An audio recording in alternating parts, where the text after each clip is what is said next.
It must have been awful, though. Morambatsvina, I mean. I still have the nightmares, you know.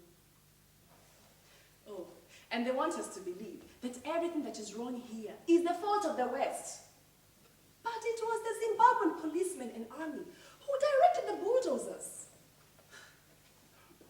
I'll never forget how they just sat there and watched as thousands of homes were destroyed, mine included.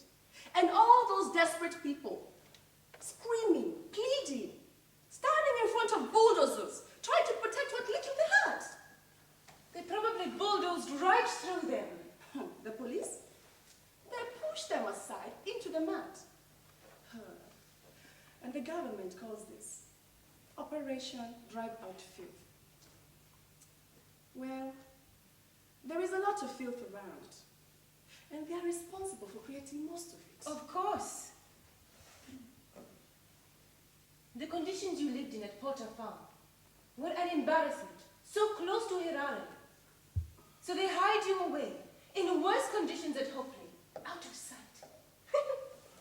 Well, that's how a man cleans, isn't it? Brushing everything under the carpet. Exactly. We were headed off to trucks like cattle and dumped off at Hopley. If they had given us some warning, we would have prepared. There was nothing there. Just an open field. No shelter. No latrines, nothing. And they expect us to live there like that. Die there, more like. They didn't seem bothered either way. No. It's like we cease to be people in their eyes. It was horrific. I find it hard to believe how all this could be happening. Or how it can be allowed to happen. And we can't stop it. I know. It's how we all feel, I think. It's like we're in shock. Or denial, maybe. Maybe so.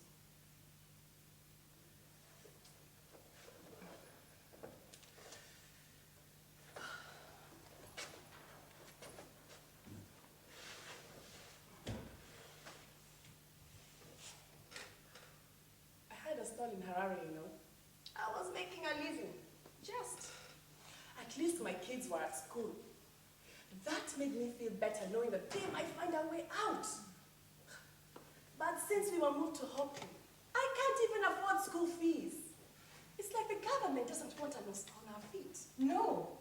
Not unless you support ZANU-PF, that is. You're permitted a voice only if it's what the government wants to hear. Which means you have to deny everything you see, hear, and feel. Well, I'd rather starve. And coming from me, you know that really means something.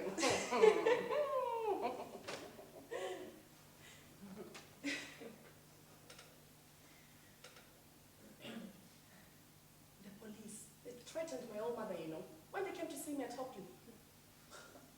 They asked her how many more political activists she had produced. It's hard, isn't it? Seeing your family dragged into this. That's when you really start to question if it's worth it. Putting your family's life in danger for the sake of your beliefs. I know. But I always try to remember the danger they would be in if I did nothing. At least this way I can say I tried. Well, I suppose that's true if you put it like that.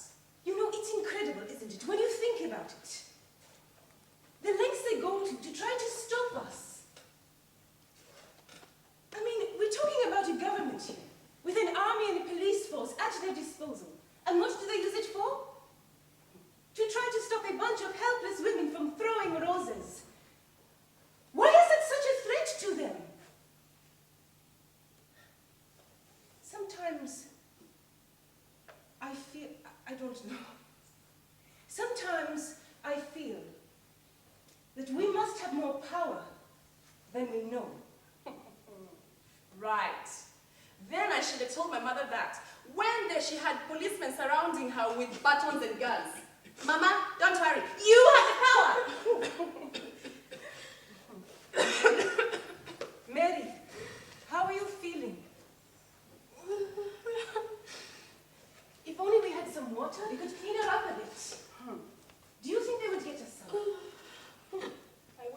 not too much hope. But if they know we need it, is there bad karma if they refuse us, right? Right.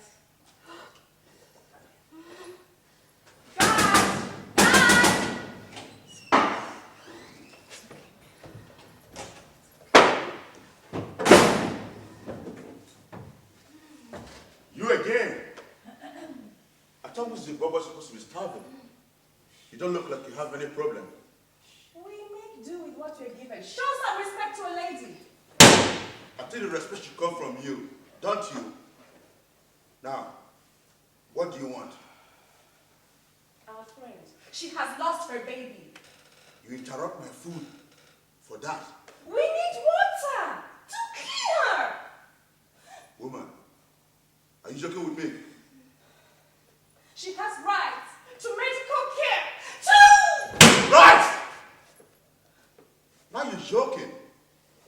Do you believe anyone cares about your rights here? We make our own rights here. They are very simple. You have one of these, you have any right to choose. So save your lawyer speak to impress your girlfriends. Okay?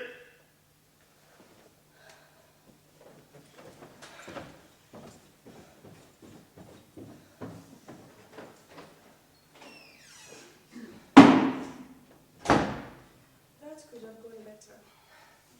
You forgot to mention his bad karma.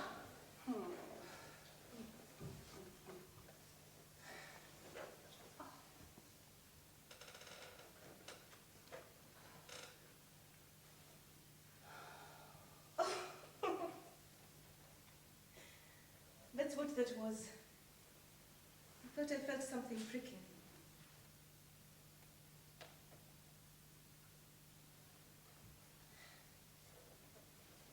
That is all I have left.